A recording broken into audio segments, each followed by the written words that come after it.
saya berasal dari kelas SMA 22CA01 jurusan manajemen. Saya di sini ingin menjelaskan materi UMKM tentang gipsum, pengertian, jenis, dan fungsinya untuk bangunan. Yang pertama adalah apa itu gipsum? Gipsum atau gipsum adalah salah satu mineral alami yang biasanya untuk bahan bangunan. Material ini terdiri dari kalsium sulfat dihidrat yang biasanya berbentuk padat atau kristal putih jernih atau berwarna. Bahan ini termasuk mineral yang mengendap karena adanya konsentrasi ion-ion oleh penguapan. Saat kadar garam atau suhunya tinggi, bahan ini bisa berubah menjadi basanit atau anhidrit yang sulit larut dalam air, sehingga jarang sekali ditemukan dalam bentuk halus atau pasir. Karena bentuknya memang unik, material ini sering dimanfaatkan untuk berbagai kebutuhan. Yang pertama adalah atau lebih familiar untuk bahan pengobatan tangan patah, obat-obatan, produk kecantikan, dan pupuk tanaman. Di Indonesia sendiri, produsen gipsum ada di Kalimantan dan Jawa Barat. Mereka mengolah bahan ini menjadi papan gipsum yang bagus untuk material gedung, rumah, perkantoran, atau masjid dan sekolah. Banyak orang menyebut bahan ini sangat cocok untuk pembuatan plafon, sekat partisi, dan dinding bangunan. Selain itu, gipsum juga dinilai punya kualitas kekuatan yang baik dan juga ketahanan yang cukup lama terhadap api, sehingga tak heran kalau saat ini banyak orang tertarik untuk menggunakannya. Di sini ada sifat material gipsum. Yang pertama, gipsum memiliki sifat karakteristik unik yang membuatnya cocok untuk bahan bangunan. Sifat tersebut seperti strukturnya mengandung air kristal dalam jumlah besar terhadap bahan kimia, tahan api, kualitas kakuan baik, bisa mengurangi pantulan suara, bisa mengontrol kelembapan dengan baik, ringan. Dan di sini jenis gipsum untuk bangunan. Setelah mengenal sifat dan karakternya, sekarang Anda perlu tahu apa saja jenis-jenisnya. Yang pertama, perforet. Gipsum jenis ini sangat cocok untuk mempercantik langit-langit ruangan karena memiliki plafon gipsum motif menarik yang bisa menambah nilai sisi-sisi dekoratif ruangan. Jadi jika Anda mencari gipsum untuk plafon, Anda bisa jadikan jenis perforet sebagai salah satu pilihan. Yang kedua, reguler. Jenis ini merupakan material gipsum yang dibungkus dalam kertas dan kerap dipakai sebagai plafon bangunan. Salah satu kelebihannya adalah dapat Anda cat atau pelitur agar lebih cantik dan tahan lama. Proses pemasangan gipsum reguler pun terbilang mudah. Anda hanya perlu merekatkannya dengan sekrup, paku, atau bahkan lem. Proses pemasangan gipsum reguler pun terbilang mudah. Yang ketiga adalah dilaminasi PVC. Kalau ingin rumah tampak mewah, pakailah gipsum jenis laminasi PVC. Gipsum ini memiliki berbagai motif yang mampu memberikan berbagai motif yang tak hanya indah, perawatannya tidak sulit dan mudah dibersihkan. Jadi Anda tidak perlu kerepotan.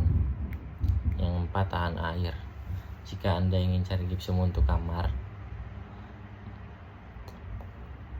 tidur, kamar mandi, pilih jenis produk yang tahan air. Gipsum tahan air umumnya dilengkapi dengan pilihan lilin atau silikon yang sifatnya waterproof sehingga sangat cocok sebagai sekat partisi ruangan basah seperti kamar mandi, dapur, dan lain-lain. Yang kelima adalah yang tahan api atau tahan bakar. Salah satu jenis gipsum juga ada yang memiliki sifat tahan api. Jenis ini cocok untuk Anda yang menginginkan ruangan lebih aman untuk orang-orang tersayang. Gipsum tahan api ini terbentuk dengan cara membenamkan serat kaca saat proses pembuatan. Gunanya adalah untuk gipsum lebih kuat. Selain itu, keunggulan gipsum jenis ini bisa menahan suhu panas dari luar dan ini sangat pas untuk Anda gunakan sebagai dinding dapur, tembok, ruangan luar, dekat tungku perapian, dan tungku memasak. Yang keenam adalah peredam suara. Jika Anda butuh material yang mampu meredam suara, gipsum peredam suara adalah pilihan tepat. Jenis gipsum ini memiliki kemampuan peredam suara supaya suara dalam ruangan tidak terdengar sampai luar, serta dapat merendam gaung dan gema. Kemampuan dan material ini sangat cocok untuk dibutuhkan beberapa ruangan seperti peredam suara kamar tidur supaya privasi dan lebih terjaga. Selain itu, material ini juga bisa menciptakan kenyamanan bagi penghuni lainnya tanpa terganggu suara bising dari ruangan. Namun, yaitu minusnya, gipsum jenis ini tidak cocok diletakkan pada ruangan suhu ekstrim karena bisa merusak kualitas gipsum yang Anda gunakan. Fungsinya untuk bangunan, ada beberapa fungsi gipsum untuk konstruksi bangunan. Di antara fungsi tersebut yaitu panel partisi. Partisi adalah penyekat yang memisahkan ruangan satu dengan ruangan lain. Anda bisa membuat panel partisi dari gipsum yang dicampur dengan bahan lainnya seperti karton dan juga serat. Bahan ini kedap suara dan dapat meningkatkan akustik ruangan sehingga bisa lebih menjaga privasi dan keamanan ruangan. Bahan pengikat. Material ini juga cocok sebagai bahan pengikat untuk pembuatan semen, mortar, dan plester. Gipsum bubuk yang bercampur dengan air dan membentuk pasta bisa mengeras menjadi lapisan plester kuat. Plester inilah yang bisa Anda gunakan untuk meratakan permukaan dinding dan mengisi celah atau retakan pada bangunan. Yang ketiga adalah plafon. Selain itu, gipsum bisa untuk berbagai desain plafon rumah. Bahan ini punya kekuatan baik, mudah pemasangannya dan ringan sehingga bisa membentuk plafon yang halus dan rata. Ia juga mempunyai kemampuan menyerap suara dan menambah estetika pada ruangan. Dinding kamar mandi. Untuk dinding kamar mandi, sekarang Anda bisa menggunakan bahan gipsum sehingga sifatnya yang tahan air dari benturan membuat bahan ini sangat cocok untuk kamar mandi. Bedanya dengan batu bata, material gipsum lebih mudah Anda bentuk. Jadi gipsum bisa jadi alternatif untuk kamar mandi. Mengapa gipsum adalah material yang bagus untuk bangunan? Yang ini dijelaskan, ada beberapa alasan mengapa material ini adalah pilihan tepat untuk Anda. Alasan-alasan tersebut adalah yang pertama, perawatan dan perbaikannya mudah serta gampang dibersihkan, bisa dengan sapu, kemonceng. Yang kedua, harga lebih murah. Harga yang dijual dari 9.000 sampai paling mahal 50.000 mungkin. Yang ketiga, desain fleksibel, banyak motifnya, ada motif bunga, siku, dan lain-lain. Bisa bentuk tingkat, bentuk kubah juga, tidak mudah jamuran dan tahan lama serta awet jangka bertahun-tahun yang akan datang. Bisa membuat plafon tampak mulus dan rata kalau rajin dibersihkan. Anti rayap, pemasangan cepat dan mudah Anda temukan di pasaran seperti di jalanan, di perkantoran, di ya situlah di pinggir-pinggir jalan juga ada. Kekurangan gipsum yaitu tidak hanya kelebihan, Anda perlu mempertimbangkan kekurangan dari material ini seperti ada jenis gipsum yang tidak tahan air atau kelembapan tinggi, sehingga kalau tertekan atau terkena air dalam jangka waktu lama, kekuatannya bisa menurun dan cepat rusak. Jadi sebaiknya pilih material yang tahan airnya lebih lama, tidak tahan benturan yang kuat. Kekuatannya terbatas sehingga umumnya bentuk bangunan interior dan non-struktural bisa menyerap kelembapan udara di lingkungan. Dengan kelembapan tinggi tapi dampaknya bisa mengurangi kekuatan dari material ini sendiri. Apakah kalian tertarik menggunakan gipsum ini untuk memperindah rumah dan menambah estetika rumah Anda?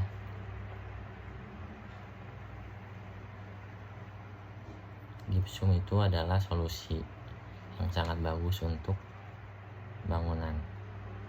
Dengan harga yang terjangkau dan barang yang berkualitas, dapat dengan mudah berbagai jenis gipsum buat berkualitas di marketplace atau di pinggir jalan itu tadi.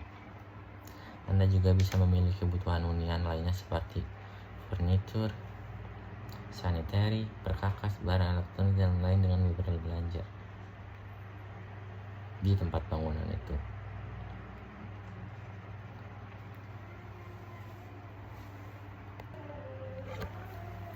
Dan saya di sini ingin menjelaskan fungsi gipsum itu tersebut. Yang pertama adalah untuk konstruksi dan bahan bangunan sendiri. Gipsum dimanfaatkan sebagai pelapis interior untuk dinding dan plafon. Papan gipsum telah diperkenalkan kepada masyarakat sejak ratusan tahun lalu, dan mulai saat ini pun papan gipsum dipercaya sebagai alternatif lain bagi interior bangunan.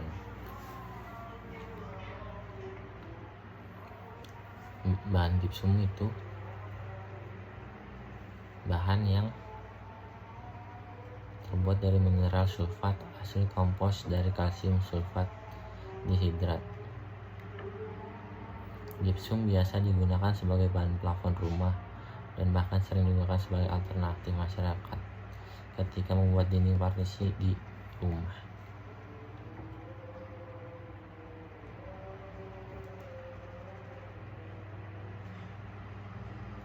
Cara kerjanya adalah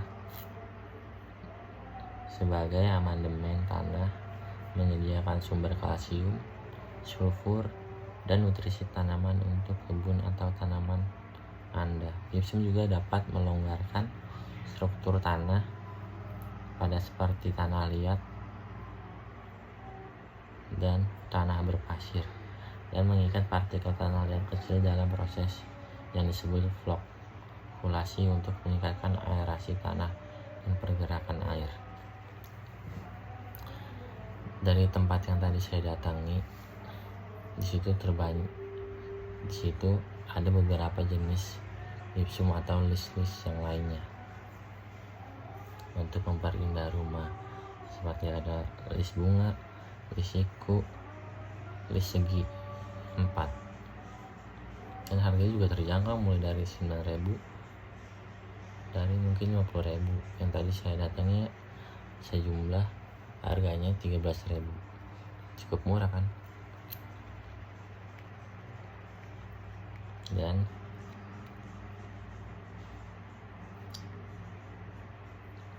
bahan utama itu adalah ada yang saya lihat ada kompon, kayak ada serat-serat gitu, sama kayak rambut nenek gitu, panjang putih. Kalau di kena tangan bisa gatal kalau belum biasa.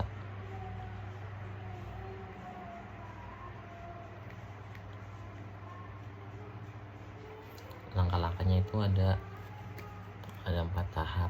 Yang pertama itu mengadukan bahan, yang tadi saya bilang dengan kompon atau tadi dengan cetakan yang ada untuk mencetak jenis-jenisnya. seperti jenis bunga tadi dicetak nanti. Sunroofing itu yang tadi yang kayak seperti rambut nenek-nenek itu yang putih, dan nanti dikeringkan. Kan dikeringkan, diusap-usap supaya mengering. Itu rasanya kayak panas-panas gitu, dan kalau udah kering dilepas dari cetaknya itu dan digantung.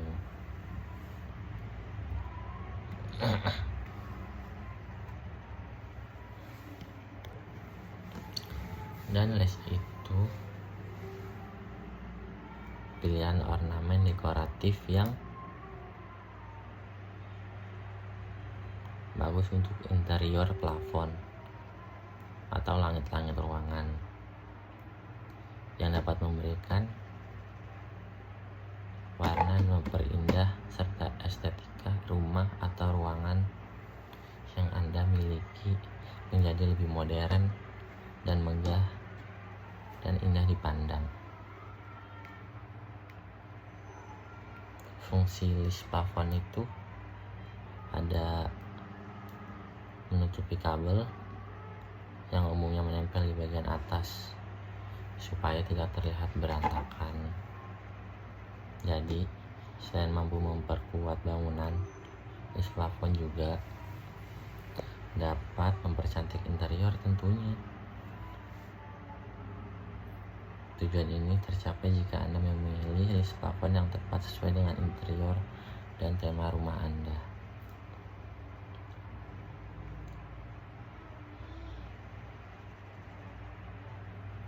Umumnya itu list plafon terbuat dari bahan-bahan alami seperti kayu, triplek, gypsum hingga PVC. Tiap material itu diaplikasikan sesuai dengan interior ruangan seperti desain tradisional, desain modern hingga desain minimalis. Dan penghasilannya itu cukup dibilang lumayan untuk UMKM itu, ya mungkin sekitar per minggunya atau per bulannya bisa 7 juta per bulan, bisa kurang bisa lebih, tergantung sebanyak berapa beli orang-orang untuk memakai gypsum itu. Ada juga tadi plafon, yaitu untuk sebagai penutup atap. Plafon memiliki fungsi yang perlu diketahui, namun fungsi plafon berpengaruh juga pada perbedaan bahan material, sehingga tidak semua menghasilkan fungsi yang sama. Sebagai isolator untuk meredakan bahwa hawa panas dari cuaca yang dari luar masuk ke rumah, yang dihasilkan oleh genteng atau asbes itu sendiri.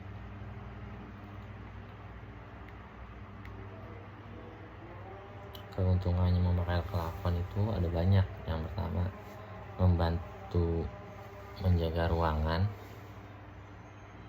tetap tenang, menambah ruang kepala dan membuat ruangan terasa lebih luas, serta dapat menunjukkan perhatian Anda yang luar biasa terhadap detail. Ada beberapa jenis langit-langit yang tersedia untuk dipilih, dan masing-masing memiliki kelebihan dan kekurangannya sendiri. Plafon itu penting karena memberikan sentuhan akhir pada interior langit-langit. Dia juga memiliki fungsi dari perkondisian akustik atau isolasi termal hingga mengurangi skala ruangan, menyembuhkan elemen struktural ketidaksetaraan atau instalasi untuk menyembunyikan ketidakaturan di langit-langit.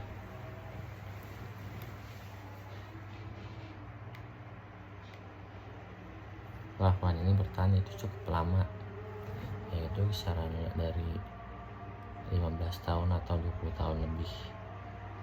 Jika ada kerusakan eksternal yang terjadi sebelum durasi tersebut, maka hal itu dapat disebabkan karena cara perawatan maupun proses pemasangan yang kurang tepat, akan menjadi fatal dan bisa menyebabkan kerusakan pada plafon tersebut. Meski begitu, jika terjadi kerusakan plafon gipsum dapat diperbaiki dengan mudah, yaitu dengan cara memanggil tukang itu atau kenek untuk membersihkannya atau memperbaikinya. Rumah itu harus diplafon karena keuntungannya dari rumah yang diplafon itu adalah sangat tinggi, yaitu untuk sirkulasi udara menjadi lancar. Secara alami, udara panas cenderung bergerak ke area yang lebih tinggi, sedangkan udara dingin ke area yang lebih rendah. Rumah dengan high ceiling membuat ruang bagi udara panas untuk naik jadi lebih luas atau lebih lebar.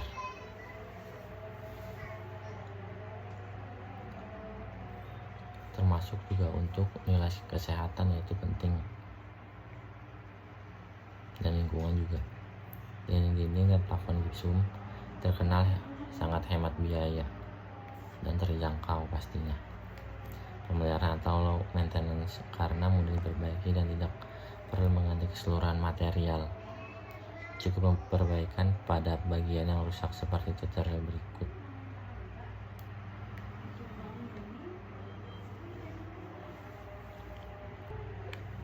Jika plafon itu menghitam atau warnanya pudar, yaitu disebabkan oleh yang pertama oleh flek jamur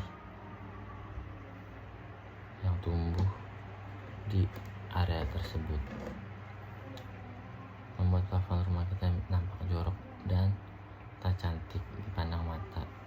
Juga bisa mengganggu kesehatan juga untuk udara yang tercemar.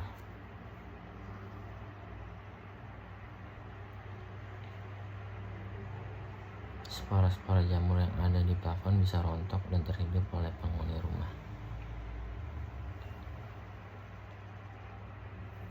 Tinggi plafon yang ideal itu yaitu untuk rumah menurut konsultan interior asal Inggris adalah menambahkan ukuran tinggi badan dengan 76 cm. Sebagai contoh, ukuran merata tinggi badan adalah 160 cm.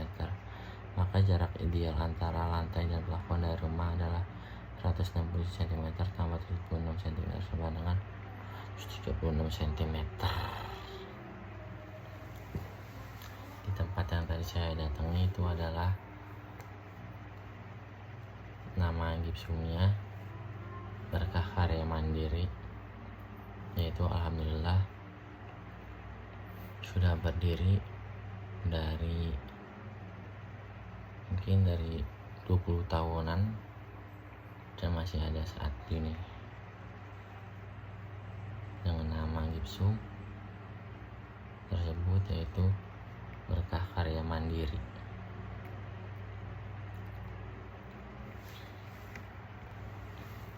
Pembentukan gipsum terbentuk dengan kondisi sebagai kemurnian dan ketebalan yang bervariasi. Gipsum merupakan garam yang pertama kali mengendap akibat proses evaporasi air laut, diikuti oleh anhidrit dan halit. Ketika salin H semakin bertambah sebagai mineral evaporate, endapan gipsum berbentuk lapisan di antara batuan-batuan sedimen batu gamping. Evaporasi air laut diikuti oleh hidrit dan halit. Ketika salinitas semakin bertambah sebagai mineral evaporate, endapan gipsum berbentuk lapisan di antara batuan-batuan sedimen batu gamping seperti merah, batu pasir, lempung, dan garam batu, serta sering pula berbentuk endapan lensa-lensa dalam satuan-satuan batuan sedimen. Menurut para ahli, endapan gipsum terjadi pada zaman Permian. Deskripsinya itu adalah gipsum termasuk mineral dengan sistem kristal monokolin 2M, namun kristal gipsnya masuk ke dalam sistem kristal ortorambik. Gipsum umumnya berwarna putih, kelabu, coklat, kuning, dan transparan. Hal ini tergantung mineral pengotor yang bersosialisasi dengan gipsum. Gipsum umumnya memiliki sifat lunak dan kejal dengan skala Mohs 1,5 sampai 2. Berat jenis gipsum antara 2,31 sampai 2,35. Laratan dalam air 1,8 gram per liter pada 0 Celcius, mengingat menjadi 2,1 gram liter pada 40 Celcius, tapi menurun lagi ketika suhu semakin tinggi.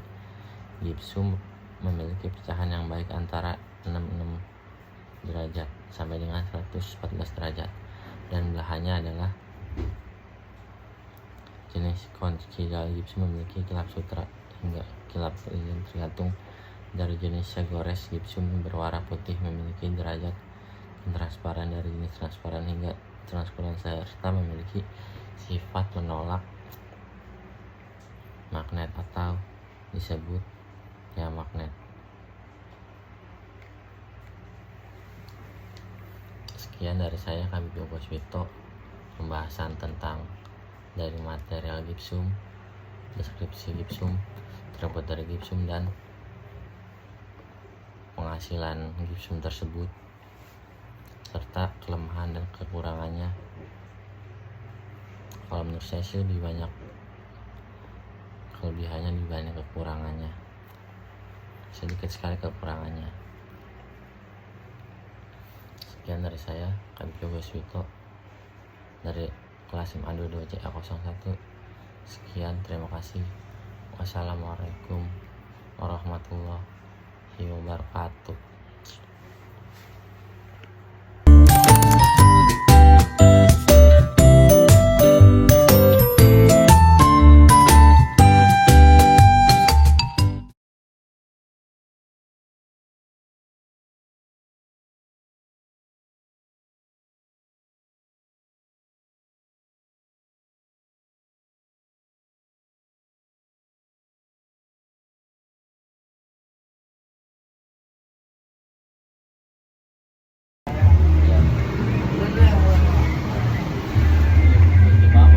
Ini list bidding terbuat dari casting dan serat.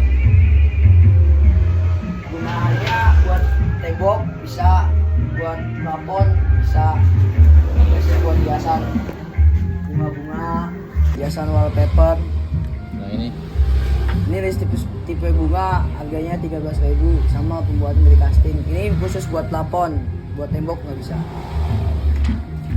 Ini lisiku khusus buat plafon, bukan buat tembok. Yang ini tembok, plafon juga bisa. Itu bagian siku plafon, harganya 25 per batang.